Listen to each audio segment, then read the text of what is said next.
understand.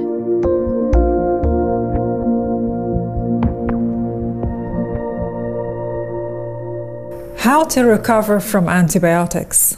What does that mean?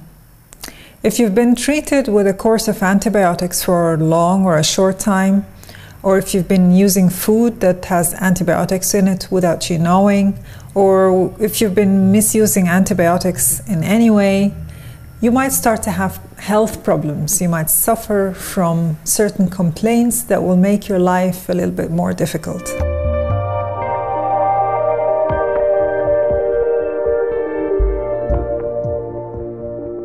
Let me discuss the complaints that you might have from use of antibiotics. The most affected organs will probably be your intestines. That's because the antibiotics are going to kill the bacteria flora, which is the friendly bacteria in your intestines that is responsible for digestion and making vitamin K, which is important for you. So you will notice that you are having trouble in your gut. So you will start to have bloating, gas, irregular bowel movement. So you will have constipation and diarrhea and then bloating again and so on. You might also suffer from heartburn and feeling generally unwell. You might also start to notice bleeding from the gums or from the nose. That's also related to the lack of vitamin K. You might also suffer from yeast infections, which is a fungal infection that can be anywhere on your body, either on your skin or in your mouth or in the genital area. All that is because your bacteria flora, the friendly bacteria in the gut, has been affected by the antibiotics. So what we need to do now is correct the level of bacteria flora in your gut. How do we do that? First off, you will have to lead a healthy lifestyle. So you drink a lot of water, avoid bad foods. Bad foods are rich in sugar, carbohydrates that are unhealthy like pasta, packed foods, processed foods. These are all unhealthy foods. Instead of that, you should eat vegetables, fruits, grains, healthy fats. That's vegetable oils mainly.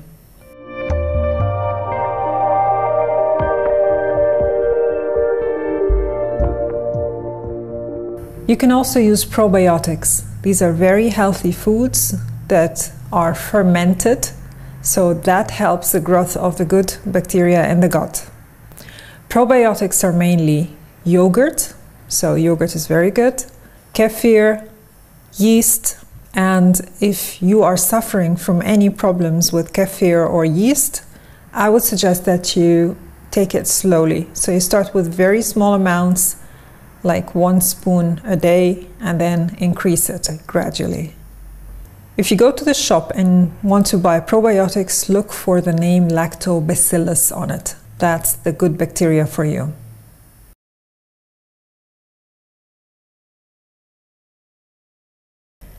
You can also use foods that are called prebiotics.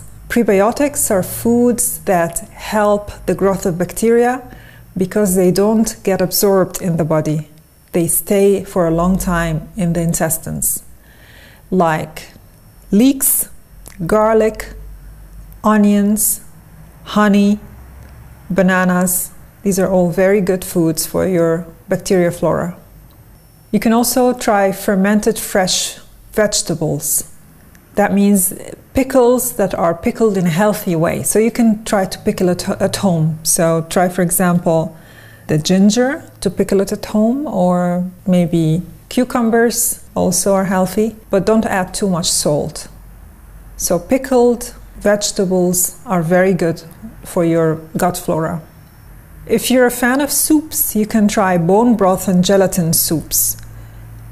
You can buy bones from the butcher, and what's inside the broth, you can make soups with it, and that's very good for your gut flora. You can also add onions to it or any vegetables of your choice. It's very important to know that your gut flora affects the function of your intestines, and healthy intestines affect the whole body. So it's very important to replace the gut flora that has been affected by your antibiotic abuse. I wish you all the best. This video contains general information about medical conditions. The content might not be suitable for everyone and should not be treated as such. Always consult your doctor before using medications. The medical information is provided without any warranties or legal obligations to those who might apply them.